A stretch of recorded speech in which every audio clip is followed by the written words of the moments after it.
Kaixo, ongi etorria, leku geometrikoak zer diren ulertzeko adibide batzuk egingo ditugu.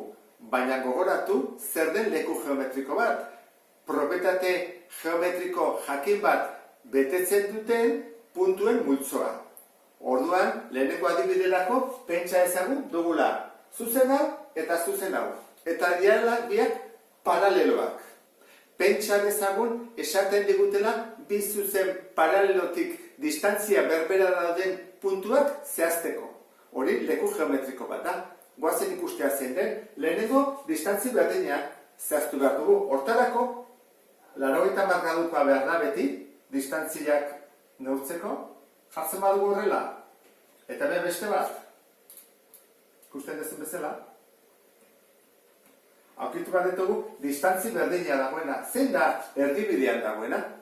Hortarako, zentimetroak hartuko ditut, hemendik honera 8, erdia 4, oida puntu bat, eta hemendik honera beste bat, 4.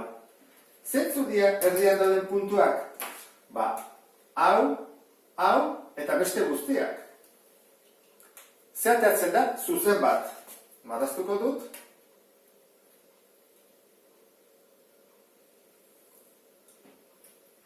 Zer leku geometriko atera zaigu? Zuzen bat, bi zuzen paraleloien erditik doana, distantzi berdina dagoena. Hori izango lezake lehenengo adibidea. Beste adibide bat izan daiteke P puntutik R distantzira dauden puntuak irudikatzea. Zein dira puntu horiek?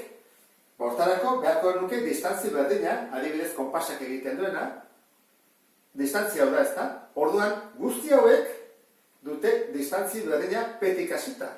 Orduan irudikatzen badut, atako zen zirkunferentzia bat. Orduan, zirkunferentzia horrek izango luke P puntua zentro bezala eta R erradioa. Baina esaten badigute P puntutik R baino distantzia txikiagoa diren puntuak zeintzu diren, ez ditzaiguke atako zirkunferentzia, bezik, adibidez hau, ze hau dira R baino distantzia txikiagoa daudenak. Zer osatzen de puntu guzti hauek? Azalera bat. Eta nola ditzen dugu azalera hori? Zirkulua. Ordan, bere definizioa izango litzake P puntutik R distantzia baino txikiagoko puntuak. AB zuzenkia baldin badugu, eta esaten badigute muturretik distantzia berbera dauden puntuak zeintzu diren azaltzeko, zer atako litzaiguke? Goazen ikustera. Lehenengo inbako nuke, atik bera dagoen distantzi berdina, ezta? 30 tartea, erdi 15. Hori izango zeteke puntu bat. Badaude puntu gehiago? Bai, ez da hori bakarrik. Izango litzake hemen beste bat, eta hemen beste bat, horrela, ezta? Zer aterako litzaiguke erdibitzaile bat? Jarriko dut hemen, perpendikularra, zuta, eta gorak ere bai.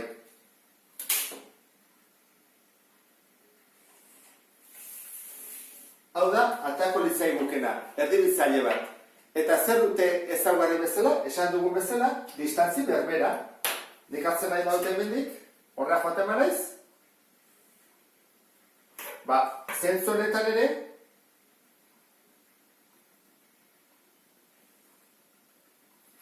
distantzi bere izango dute, eta nik hartzen badut beste bat luzeagoa ere bai.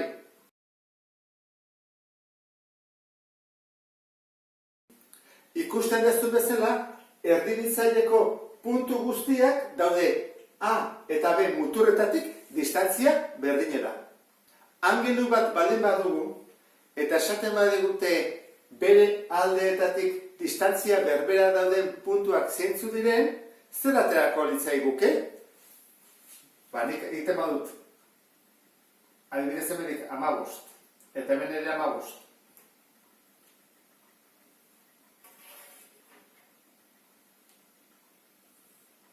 Erdia aurkitu. Atako zen zuzen bat.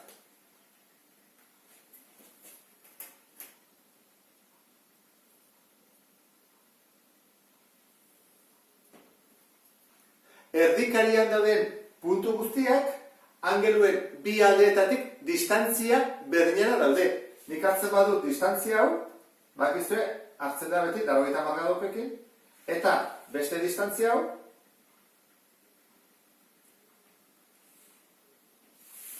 berdina atako litzaiguke, eta berdin beste guztiak.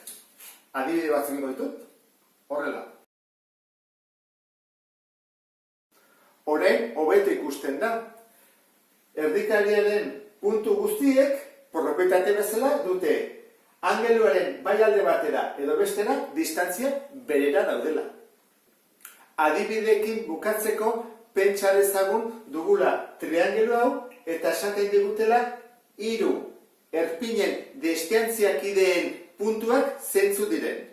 Lehen ikusi dugun bezala, lehenengo adibidez bi erpin hauen distantziakideak marraztu beharko ditugu. Hori nola da? Erdibitzailea.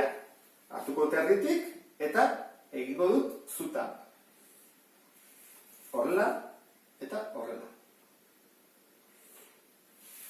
Atera zaigu distantziakidea, horrena eta horrena. Bi erpin hauekin ere berdin egin beharko genuke, zuta bat, erditik hasita, eta horrela dira distantziakideak. Luzatuko dut. Hau bai, luzatu beharko dut. Ikusten duzu bezala, badirudi elkartzen ari direla, ezta? Eta azkenik, bukatzeko, izango litzake erpin eta honen arteko distantziakideak. Hemen ikasita.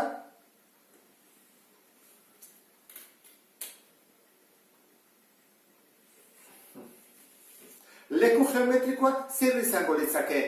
Ba ez, zuzen hau, ez hau eta ez hau. Puntu hau izango litzake leku geometrikoa. Zirkunzentroa. Puntu hau dago. Erpin hontatik, hontatik eta hontatik distantzia berdinera. Horregatik guk konpasaren orratza hemen jarriko bagenu, zirkunferentzi batean elkartuko lirateke triangelu honen 3 erpinak. Adibide hauekin leku geometrikoa gehiago ulertu duzulakoan, beste bat arte. Agur!